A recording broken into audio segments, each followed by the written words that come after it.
Well, we're obviously back to work. We had a good win on the road. As I mentioned yesterday, we were pretty average in the way we played in the first half. I think everybody's aware of that. I'm not sure why that took place, but I was proud of the way the team rallied in the second half and came back. We had enough guys to make plays, and then defense played much, much better, and a couple key plays in special teams. So I'm looking forward to this week. Obviously, it's a very big game. I don't think there's anybody that would say anything other than that. Our team is excited about preparation this week. We're looking forward to 3 good days of practice and a walkthrough, and getting ready to play. We'll certainly be very excited about the opportunity that's ahead of us, but we won't change anything from what we've done any other week. We want our players to prepare and practice the same way we have. Coaches will have good plans and hold the players accountable for effort on Saturday and go play Saturday night. Mike, can you sense any extra excitement with your guys heading into this game? Oh, I think there's always extra excitement. And you come to the point of the season where you're involved in really big football games, and they've had a lot of success. You got ESPN Game Day bus here, and then Game Day's coming on the weekend. So just the buzz that you feel on campus and in the community, and I'm sure they're getting it over in the campus apartments where they live. So it's just normal, kind of the routine of what happens when you're having success. We always talk a lot about routine and doing things the same week. How does Thanksgiving change that? Well, we always practice a little earlier on Thanksgiving, and that way players that live relatively close have the opportunity to go home, spend time with their family, and come back on a Friday. So there's a little bit of variance in what we do, but total number of reps and practice time and everything that we do every other week will stay the same. Any additional practice time this week? No, we'll do it the same way we have the last few months. Might be able to lose a game, but as you look back now at any lessons learned from that game with Nebraska, especially since that's the last time you've had this much national attention on a game, what can you take from that will help your team this week as you get ready for this one? Oh, I don't know that the national attention affected us more than poor tackling and our inability to score touchdowns a couple times instead of field goals was the biggest factor in that game. And I've said this from day one. Our goal is to win every game we play. Our goal is to win the Big 12 championship. It's a long season. It's extremely difficult to do, but we'll do go through the same routine this week we have every other week, and hopefully our players will perform at a high level. We expect them to practice well.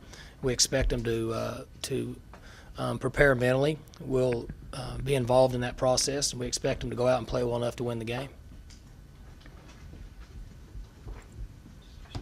Coach, there's usually this time of year, every year, there's kind of talk about wanting a playoff system or something like that for the BCS to change. But with you guys right now, it is kind of a win and move on scenario for the next 3 weeks. Does that add anything to this game, or just looking ahead in preparation? Well, we've been in that scenario for a number of weeks because the way it all falls, ultimately in the end, to guarantee yourself to move on, you have to win the game. And if you falter prior to the last game, then chances are you may not be in this situation at all. And I think our players understand that. But there's also a caution against added pressure in a game like this because this game counts as one, just like the last 2 or 3 did that we had to win to get in this situation. And so I always push the importance of continuing with routine and structure and practice and going to class and all the things that are important to keep them in the same format in order to get ready for this game. Mike, how would you define Ryan Boyles? Our defensive coaches will have to put their heads together. They started working on it last night. He's very good. He's elusive in space. He catches the ball well. He catches the ball down the field well. He's been very competitive, and so he's going to make some plays. When you compete against an athlete or a player that's had as much success as he's had, you have to understand that he's going to make some plays, and you try to limit those and put him in situations to where it's more difficult to get the ball to him and force him to punt. A&M had success by pressure and not letting them throw those sideway passes or being right on them when they did. What's the risk in doing that, and which will you fall on? Well, I'm not sure that we've solidified the plan yet, but those discussions have taken place, and there's risk reward in whatever you try to do, whether you play zone, drop off, 3-man rush, 4-man rush, presser, blitz, zone blitz, or man blitz. There's give and take. Our defensive coaches understand that, and I'm sure Oklahoma's offensive coaches understand that. So I would say a mixture would be the best way to try to keep him under control. Coach, talk about the matches between those front seven and You know, I feel like that this is the best front seven that we've gone against. Bill's a really good player. He's got, I don't know, 7 or 8 sacks. I don't know for sure what the number is, but he's very, very good at pressuring the passer. The other guys inside have made plays, and they move well side to side. Their linebackers have run well and made tackles. So, in my opinion, you have to ask Coach Holgerson and the offensive staff, but I think it's the best front seven that we've gone against this year. And, I guess to answer your question, I like our guys. I like the play we're getting out of our offensive line, and you certainly understand this from your experiences. I am somewhat surprised at the success they've had for the first year that those 5 have played together. You got 4 new guys and 1 guy that played 9 games last year, 8 games. I'm not sure how many Lane played, but they're playing very well together. I think they're confident in their ability, and I like where they're at right now. They need to have a great week of practice and play hard on Saturday. Is Lovey Adcock playing as well as his lineman in the league?